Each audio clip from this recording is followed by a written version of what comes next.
the morning the wedding was finally meant to happen, sunlight spilled across the quiet town of Brighton Falls like a promise.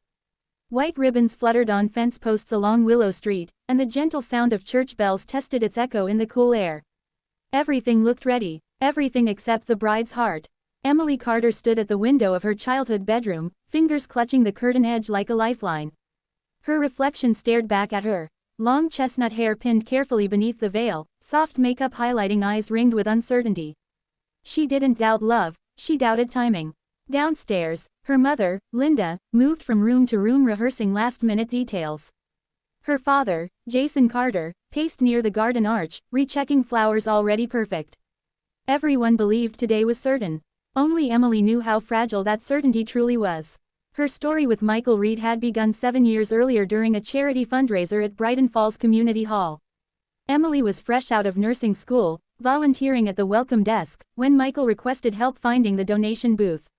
He wore a shy smile and introduced himself as a local architect who'd just returned to town after years away. Their first conversation lasted only minutes, but something quiet sparked between them. Over the next few months, they kept running into each other, at the farmer's market, the library, the coffee shop near Riverbend Park. Slowly, conversation became comfort. Michael admired Emily's compassion. Emily admired Michael's calm, steady honesty. Neither rushed anything. They built trust the long way. Shared walks, late-night phone calls, helping organize town events.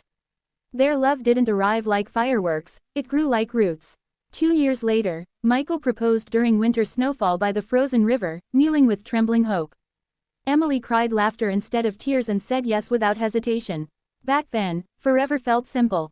It changed when Michael received the call offering him a once-in-a-lifetime project opportunity in Seattle, a prestigious career leap that meant leaving Brighton Falls for several years. Commitment suddenly demanded sacrifice. They promised to try long distance. The first year was manageable. Visits were planned months ahead. Video calls became nightly rituals, handwritten letters crossed the distance like paper bridges. But emotional space is harder to close than physical distance. Emily's demanding hospital schedule grew heavier. Michael's work grew relentless. Missed calls, cancelled visits, exhaustion, small cracks formed in their once solid bond. Love remained, but connection weakened. During one particularly difficult winter, misunderstandings piled up. Not anger, just distance and silence. Weeks became months without seeing each other. Doubt crept in quietly. Was love enough when circumstances kept pulling them apart? The breaking point came the night Emily narrowly avoided calling off the engagement. She sat alone on her couch staring at the engagement ring glowing beneath the lamp. She finally said the unspoken truth over the phone: she was afraid. Michael booked the first flight home that same hour. He arrived with nothing but a suitcase and a heart full of determination. He didn't argue. He listened. They talked until dawn. About loneliness. About dreams. About fear of choosing careers over companionship. Michael made the hardest decision of his life. He walked away from the Seattle project to come home permanently. Not as a sacrifice, but as a choice. "I don't want success if you aren't standing beside me," he told her. From that night forward, rebuilding began, not with promises, but actions. He designed projects locally. Emily stepped back to rebuild balance. Together they found steady ground again. When Michael proposed, again, this time under the old oak tree where they once shared their first picnic, Emily accepted with renewed confidence.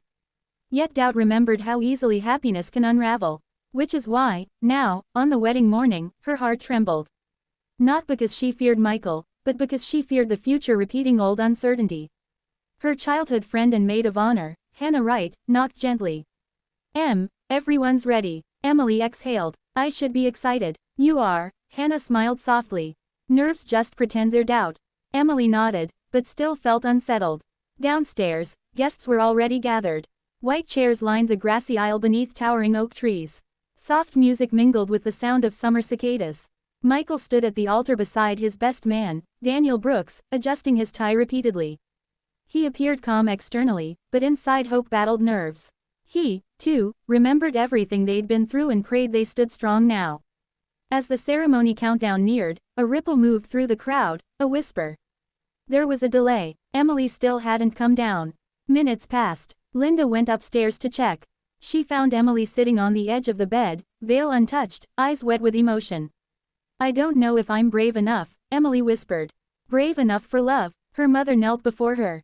For forever, Emily sniffed. What if life pulls us apart again? Linda took her hands. Sweetheart, life always pulls. Love is the choice to pull back together. Emily closed her eyes. Downstairs, the music faded into awkward silence. Hannah hurried down the aisle and whispered to Michael. Emily just needs a moment. Michael didn't panic. He simply nodded and walked quietly toward the empty hallway. He didn't know what words to say, but knew the truth that held them together. He climbed the stairs and knocked lightly. She opened the door, eyes shimmering. I'm scared, she admitted. Michael stepped closer. Not touching yet, allowing space.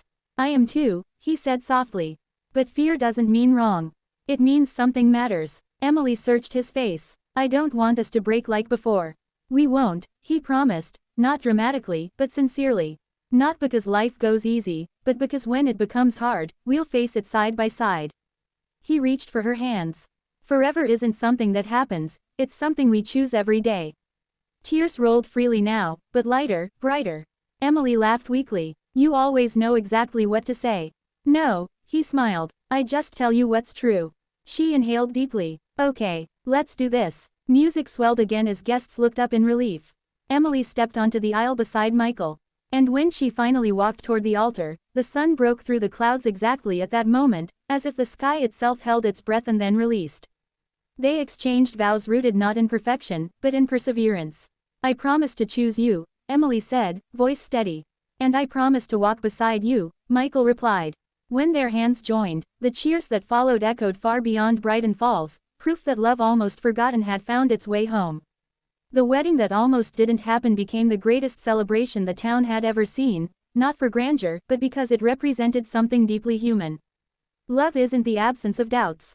Love is the courage to keep choosing even when doubts exist. And as Emily and Michael danced beneath twinkling string lights that evening, surrounded by family and laughter, Emily felt something finally settle in her heart. Not certainty about life, but certainty about him. And this time, that was enough.